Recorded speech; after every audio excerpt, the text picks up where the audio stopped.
Karma. We've all heard that word along our journey somewhere. We've heard many a person say, karma's a bitch. He'll get what's coming to him. She'll get what she deserves. But in truth, guys, it's not our responsibility to administer karma. So today I'm going to be talking about the ego perspective of what karma is, and then the universal higher perspective of what karma is. Welcome back to my channel. Thank you as always for tuning in. I do hope you like this video. I'm also going to be telling you 2 truths or facts about karma as well. So it's a big subject. Everything that I talk about is a big subject, and you could talk about it for days, weeks, months, years, and never really scratch the surface, because in truth, when it comes to these types of things, these types of mysteries, the human being doesn't really know much about it at all. We don't really know or remember the truth of these things. So first of all, karma is balance, basically. So another meaning for karma is balance, karmic balance in the universe. So it's the idea that every action that you take under free will has an effect. There's a result of that action. Okay, so it's like a cause and effects. Sorry, can't speak today. A cause and effect type scenario. Okay, so the ego self's perspective of karma is that we have to dish that out. They'll get what's coming to them. I'll serve their karma onto them. And from the universe's perspective, it's non-judgmental. There's no one up there judging you in any way. The higher self of all of us, or the soul of all of us, keeps a record of that karmic balance that needs balancing out from cause and effect. And there's no judgment, because the soul or spirit or higher self understands that when we are playing this human game from the level of the ego, we don't always know what we're doing. We don't always know the results of our actions, okay? Because we are acting from a lower level of intelligence in the grand scheme of the universe, okay? So I'm not saying we're all dull and unintelligent, but logic and intelligence is only a certain level of intelligence, basically. So in the grand scheme of the universe, there's more higher intelligences, and we're capable of that. We've got that within us to be super intelligent and super all-knowing and super aware, but we haven't quite got there on our journey yet, but we are capable of activating that, and that's what we're learning as we go through these lifetimes. So karma is balance, basically. So you can think of karma as a scale, keeping that scale balanced throughout the lifetimes. You're keeping, whatever, if there was an action taken in one lifetime that drastically changed the scales of balance, maybe in that same lifetime or another lifetime, your soul will be trying to balance that back out. So it comes back to a 0 point or a 0. If you're mathematically minded, or you're an accountant or a finance person or something like that, you could think of it as a balance sheet. Balance sheets always need to be balanced. So if there's too much money or figures on one side, then it has to be balanced out on the other side to bring it back to that 0 point. So this is what karma is like in terms of cause and effect. So one fact about karma is that a lot of the time karma is actually unique to Earth. There's a lot of cause and effects and actions that are taken in lifetimes that are only unique to planet Earth. Sometimes the soul will be able to balance out karma in another lifetime, and if you're open to this, in another part of the universe, on a different planet, on a different star system. If you're open to this, you'll know that there's many races in the universe. It's not just humans. There's the humanoid species, but there's other races in the universe. There's other species, and we're all connected to them. We just haven't opened ourselves up to them yet. That's why they haven't made themselves completely known to us in an obvious way, because we've got to be at that certain level to be open to that and know that it does exist, and there's more to just this earthly experience. So sometimes the soul is able to, after it's had a lifetime, say there's a few things that put it out of whack a little bit, things that we would class as negative. Say you hurt somebody, or you cause someone a lot of trauma, or you even caused yourself a lot of pain or harm, those types of things can put your karmic balance sheet out of whack a little bit. So the soul knows that there always has to be balance in the universe.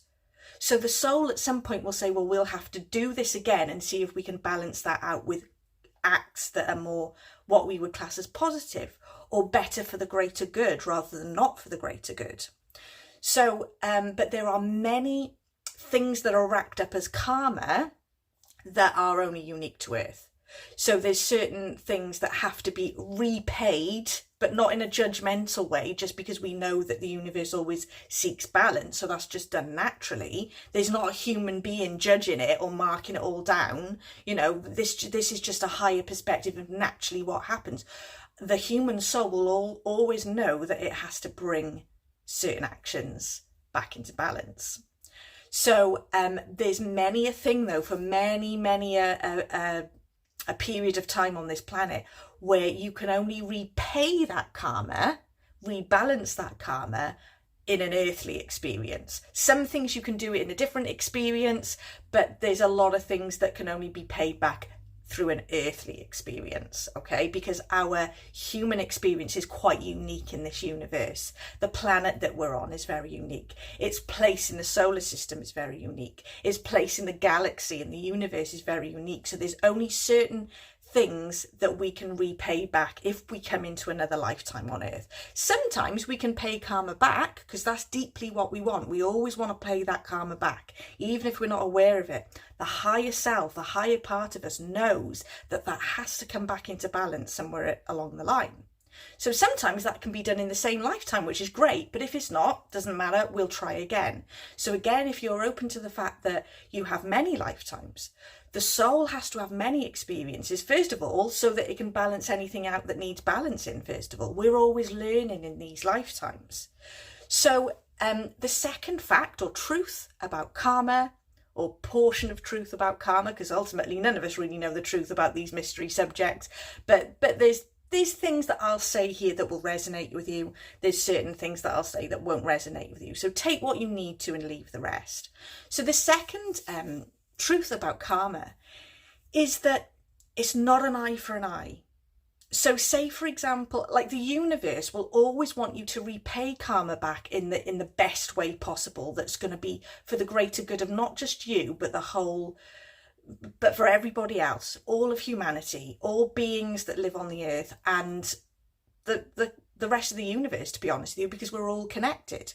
And we all know that universal energy always has to be balanced. So say, for example, you had a lifetime where you were a soldier in war, for example, say back in, I don't know, the 1600s, 1700s, some of these really awful wars that took place, and you were a soldier in that war. Many of us could have been, you know, many of us have had lots and lots of lifetimes, you know, and we've experienced the good and the bad, and we've experienced a lot of contrast. So we can't always judge, because we may have been one of those people in the past, you know, or, you know, in a simultaneous life. So say you were just completely conditioned with that war attitude, and you were just one of those soldiers that just went round like annihilating people, okay? Even when you weren't physically fighting, you were just, you know, in cold blood, just murdering anybody, okay? So you know then that you're definitely going to rack up some karma. You're going to have to balance that out, because there is a massive cause and effect situation going on there where you've just done something to essentially people that are another version of you. So the soul, the higher self of that person will know we need to balance this, okay? So say you come into another lifetime then, ideally, from the universal higher intelligence perspective, the universe wouldn't want you then to be murdered in another lifetime. Do you see what I mean? Because that then is racking up karma for somebody else. Do you see what I mean? So then that is just causing more things to go out of whack, out of balance. And then that other person will need to bring that in. So the ideal way to balance karma is just maybe to come into another lifetime and just extend love to everybody. Love, forgiveness, kindness, compassion, service to others, service, like selfless service to others, love to self, things like that. fostering a load of children, looking after animals, caring for animals, caring for the greater good, doing things and knowing that if this doesn't serve me, then it doesn't serve the greater good, so I'm not going to do it because it's going to rack up a load of cause and effect. So someone like Mother Teresa, for example, was just selflessly caring for others. So say her soul had a lifetime where it was completely opposite to that, she would have massively balanced out that karma by just extending love, care, compassion to all. So the universe ideally would like us to balance it out in a loving way, because ultimately the only thing that's going to heal all traumas of all past lives, of all of the collective humanity, the only thing that is most powerful than anything at all and stronger than anything at all is loving kindness. And what we need to realise is through our lifetimes is that everybody's another version of us. So treat someone how you would want to be treated, even if it's someone that gets right on your nerves. That's not really who they are. That's just their personality. And the personality is a temporary human experience.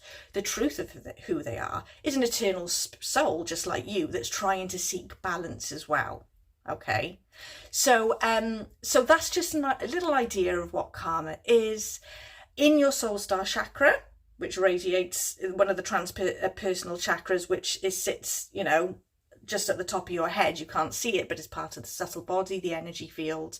You have your Akash, if you ever heard of the Akashic record, and within that record are those balance sheets. And in those records are all of the amazing, good, wonderful deeds that you've done throughout every lifetime. It's not all bad, but sometimes we do rack up a bit of the bad stuff because we just completely unaware of who we really are.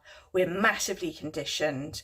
We've probably acted in a cold-blooded way because of our own conditioning, and that's when we need to try and balance it out. Okay, so all of that information is stored in an etheric library or an Akash, if you've ever heard of that, or a central library, or you can imagine it like a big huge library with every single book that's in it is a different lifetime that you've had, and then in the middle of it all you've got this balance sheet or these scales that just say, okay, do we need to balance anything out in this lifetime?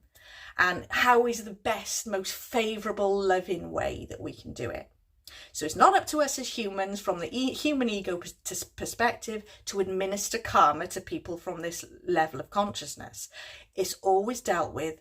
Anything that's put out of whack it will never be left undone, and it will always be put right. But this is coming from a universal higher perspective that doesn't always want to do it as an eye for an eye, because with an eye for an eye it might be racking up even more karma. Okay, so I hope you enjoyed this video, and I'll see you next time. Bye.